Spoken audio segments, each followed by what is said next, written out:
My child is a poor eater. My child doesn't eat properly. My child is too fussy on the dining table. My child doesn't eat healthy food. My child nitpicks the food which he wants and leaves entire healthy and balanced food. What should I do? Are you facing the same problem of a fussy eater, of a frugal eater, of an unhealthy eater? Then this video is just for you. I'm sure if you are a parent of a small child, maybe 3 to 10 years of age, then you must have faced this issue. This issue of poor eater or a frugal eater or somebody who is into unhealthy eating or somebody or a child who is eating at inappropriate times, maybe post midnight. This issue is a big issue for so many parents, and I definitely agree. You can't give it a miss when your child is not having balanced diet, nutritious food, and just hogging onto certain ice creams, chips, and colas for the entire day. And whenever you try to pressurize or force the child, or even try to persuade him or her, the child just refuses, simply refuses without understanding your concern. It's an entire myth when people say that somebody who is grown up eats well, somebody who's grown up takes care of the health entirely. No, it doesn't happen like this. If your child is a frugal eater at 3, your child can be a frugal eater or a bad eater or an unhealthy eater at the age of 20. So children at any stage or people at any stage can opt for unhealthy choices, can be frugal eaters or poor eaters, can eat at inappropriate times, which can actually affect their health and health conditions in all. There are certain measures which I can suggest at my level.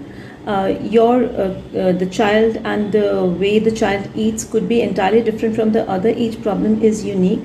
But at the same time, my suggestion says, number one, try to put, if your child is from 3 to 10 years of age, try to put that healthy food or healthy snack in the child's hand range, near the child.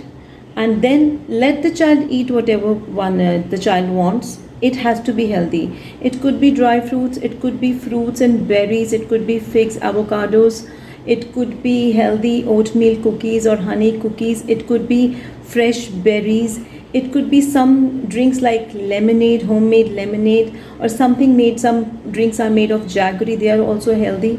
But try to give that healthy food and just keep it in the hand range or reach of the child, so that whenever the child feel like having something or craving for something, whatever he or her reaches to is healthy.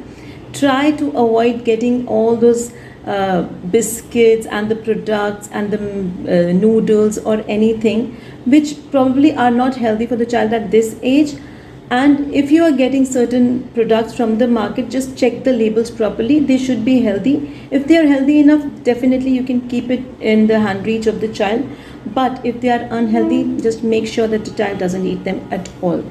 One disclaimer from my side, if you are keeping some seeds or dry fruits in the hand range or the reach of child, just supervise it, because there would be choking hazard, there would be stuffing hazards in the esophagus of the child, and that could harm the child instead of benefiting. So just supervise if the child is too small and taking the healthy food by himself. Just be there, make sure that the child eats properly, chews properly, and doesn't gobble up things. Another thing which I can suggest for a child who doesn't eat properly, who is a poor eater, or mother has to feed the child all the time, there is a very interesting way of making your child eat. Just try to set one family time for your child. For the entire family, everybody would be sitting together and eating. I know it can be difficult because we all have different kind of schedules these days. Some people return home from their offices pretty late and some come early. But try to ensure that your child is eating with at least 3-4 people. They could be cousins, they could be siblings, they could be mother, grandmother, anybody who is at home. Just make your child eat with 3 to 4 people. Just set the dining table, the plates which you are serving, giving to the adults, the same kind of plate should be given to the child. You should not differentiate between the cutlery which is provided to the child and the adult. Same plate, maybe of smaller size, and same number of bowls should be set in the platter of your child. as the adults. Don't let everybody eat on the dining table and make your child sit on the carpet or sofa or couch separately and just make him hog the food for the heck of it, so that the nutrition is going inside and the child is watching the mobile and some YouTube video or some cartoon. That is absolutely no for anybody, because the child will not know what the child is eating in that case. Screen time along with the food time or meal time is a strict no. Even if the child is crying over it, let the child cry for 2-3 days and the child will understand that this is not an appropriate or proper way to eat. So don't make the child sit separately. Don't try to just feed the child forcefully with the help of the screen. Just make the child sit with everybody else. Just let the child enjoy that food. Just let the child know what eating food is all about. Now, in India or in any country for that matter, we people as humans, we love food. We enjoy our foods. It's a therapy for us. In the mornings, we sometimes think what we will have for lunch and dinner. So for food is like music to our ears. It's just food is that thing to our stomach. It's actually something for our souls. So let the child enjoy the food he is eating. He should know what he is eating. And once the child will start enjoying that food, he will see all the other plates set in the same fashion as his plate. He will actually start enjoying. It might take a day or two or a couple of weeks maybe, but the child will know, okay, this is the time of the meal and it has to be a kind of celebration. Try to make it into a celebration.